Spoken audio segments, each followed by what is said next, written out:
For 2 weeks in mid-July, a sheet of ice in Westchester County was a small slice of salvation, a place to cope and hope. 4 months after the world went viral, the Rangers went back to work. And today, the home office is Toronto, where the gleam of a Stanley Cup dream will take shape starting on Saturday. And we are here to size it all up and break it all down on this edition of the New York Rangers Return to Play preview presented by Montefiore. Hi, everyone. John Giannone, Sam Rosen, Joe Micheletti, Steve Valiquette joining you. So happy to be back and talking Rangers hockey. Guys, for the last 4 months, we didn't know if these 3 words would be applicable, but they are now. Drop the puck, right, Sam? Absolutely. That's what we've been hoping for, praying for, waiting for. And the last couple of weeks have been just exciting being around the rink and watching practice. That was exhilarating for me. So it's good to have it back. And I know everybody's excited to see games that mean something. And Sam, you mentioned excited and exciting. This series has all of that with the Rangers and Carolina, because this is going to be, this is not going to be boring by any means. I mean, I think some teams will sit back and try to play defensive, especially in this best of 5. But these are 2 teams that skate, and they're up and down the ice, and their defense are high scoring, and we've got excellent offensive players. And so I just think this series is just going to be just fabulous. I agree with you all the way, Joe. It's funny because some people are saying that it's an even playing field for all teams after being off for 4 months, but you can't tell me that everybody's going to be looking at the contending teams any differently. I think Carolina's a contending hockey team, guys, but they don't have a starting goalie. And that's what's going to make this series very interesting from a Rangers perspective. I think it's a great matchup for them. They have very timely scoring, the Rangers do, and they have outstanding goaltending. So if you look at that Carolina team, they're very strong up front. They're very strong on the back end. But I think the goaltending, if the Rangers can get to them early, could unravel what their hopes are. Last year, you saw what Carolina did. They got to the conference final, even with the same leading goaltender in Peter Mrazek. But this is a team that now has playoff experience. They have Stanley Cup champions. They're a dangerous team.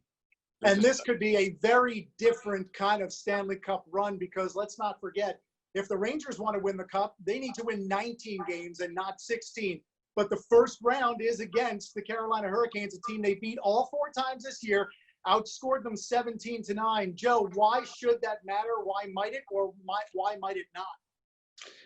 Well, I think this, John, when you look at that, it is somewhat misleading the last 5 years or so, even though the record is so dominant by the Rangers. But a lot of those games were really close. I mean, I think 12 of the last 25 were 1-goal games. And there very few times did we see one team or the other, especially on the Rangers side, with a blowout. The games were always close, and so many of those games were dependent on Rangers goaltending and timely scoring. So if you're the Rangers, you go into this series thinking, listen, we've got a little bit of an edge on this team, even though the names and the players have changed over the years from Carolina, and there's some new players that haven't experienced all this. But if you can just put that little bit of doubt in, and they might start thinking, here we go again. And that's what the Rangers need to try to do.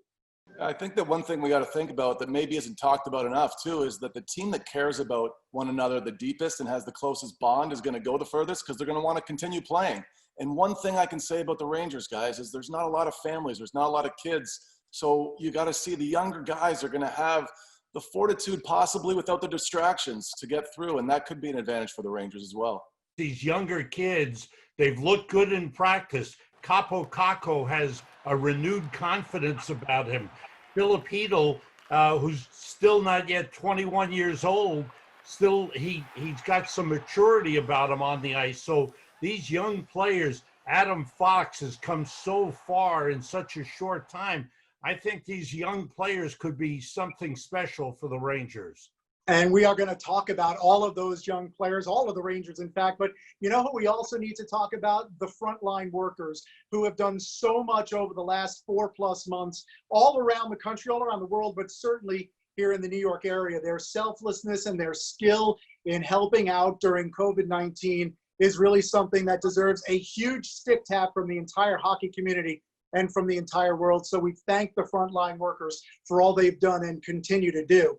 Along those lines, so much has changed in the last 4 months, and so many things have happened for everybody. How did people spend their time off? How did the Rangers not only stay in shape, some kind of hockey shape, but what did they do to occupy their time during all the time off? We asked a couple Rangers. Here are some varied responses. Obviously, our real wedding got canceled. We were going to go to Cabo and get married. So that all got canceled. And then my family drove down from Michigan, and my wife's mom, I guess she lives in Florida, so she drove across the side from the other side of the state. Her sister flew down from New York and quarantined over there. So we tried to keep it as safe as we could with as many, I guess, as limited amount of people as we could, and still have, I guess, something small to remember. Hopefully we can still do a real wedding next year. That's the plan, at least.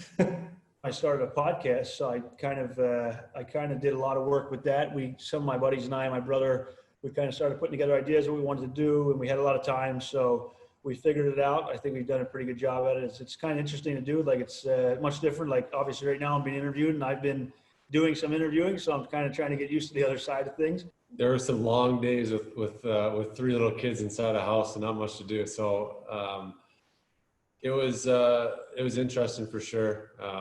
But I mean, obviously just spent a ton of time with my kids and playing, and threw a lot of darts. A lot of video games, I got to be honest. I got the golf game going a little bit, and I had my first daughter. It was born during the quarantine. So between those 3 things, it seemed like it was video games at first, then the golf courses opened up, and then the baby was born. So I kind of had 3 phases of my quarantine. So obviously it was a great life experience having the baby being born, and it was nice that I was able to be home for it and have some downtime. And I think that was probably the highlight of the couple of weeks. I mean, it sucks being stuck inside, as everyone knows, but when you have something to look forward to, like your child being born, it was pretty exciting.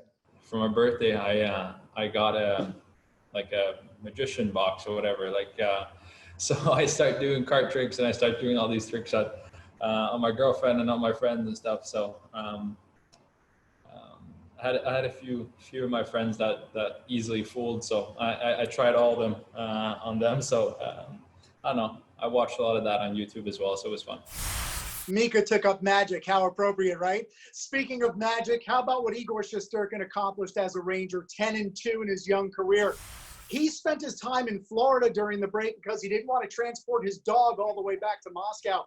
He had a chance to spend some time on the ice, guys, with Alex Ovechkin, and you wonder if sharing the ice with him may matter down the line. Steve, do you get the feeling that he's not going to be sharing his net very much, though, once this first round starts? That's going to be the interesting storyline to cover here, guys. What we can say is that if you're in the coach's seat and you're David Quinn, you not only saw the guy, but I mean, you really felt the impact, right? And what did he do from the time he was called up January 7th all the way through the pause? Well, he was top 5 in every statistical category across the league that I value. He's also the guy that has really emerged of the 3 goalies down the stretch. I expect it to be Igor Shesterkin to start. Now, the only thing that's a little bit odd is that this is a best of 5. And I don't think any goalie in the league is going to have a lot of leash if they have a bad game 1. So Henrik Lundqvist is going to have, that ace up his sleeve is going to be Henrik Lundqvist. If David Quinn wants to use it, he'll be ready to go. I mean, nobody's seen him more than you guys. And Joe, don't you think that's possibly the case? Yeah, I really do, Steve. I think the other thing is that, his record, and as you said, the spark, I think, that he brought to this team at a time when they needed it, because they were pretty far out of making the playoffs, but he gave them something that they really didn't have for the season up to that point. Because to me, their goaltending was good at times, bad at times. It was too spotty. It wasn't consistent enough for the Rangers to have more points at that particular time. The other thing is this about Shesterkin, and I think he's going with Shesterkin. His ability to deaden shots and to move the puck is a major factor in this series, I believe.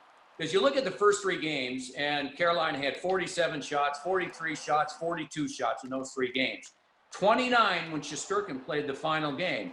And I think so much of this series is going to be dependent on his ability to move the puck, get it out of the zone quickly, deaden it so that there aren't all those extra shots that Carolina is so adept at getting.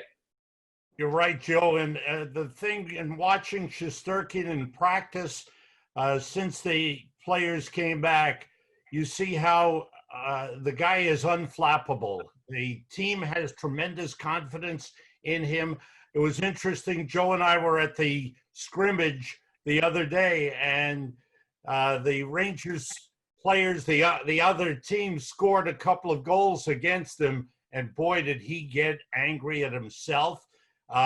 Buchnevich was talking trash to him. He gave it back to him, and then he shut it down. Nobody scored on him after that. You know, it's always interesting, guys. Just number one, how well he reads the play, but number two, how well he competes when he's pushed. I love to hear that, Sam.